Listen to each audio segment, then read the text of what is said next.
Welcome to 60 Second Civics, the daily podcast of the Center for Civic Education. I'm Mark Gage. Our special guest today is Dr. Holly White, Associate Producer of Colonial Williamsburg Innovation Studios and a producer of the Ben Franklin's World podcast. Dr. White, what was coverture and how did it affect American women's lives? Coverture was a legal doctrine that was established through English common law and practiced in colonial America. Coverture meant that once a woman married, her legal existence was merged with that of her husband's. A useful way of thinking about coverture is that it means to cover, so a husband's legal identity covered that of his wife's.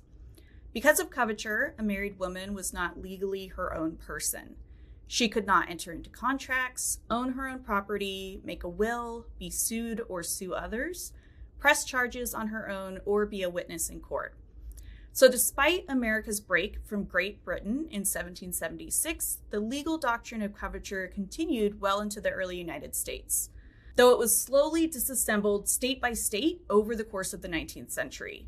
Mississippi was the first state to end coverture in 1839, and by the end of the 19th century, enough states had passed married women's property acts that coverture as a legal concept in the United States was essentially over.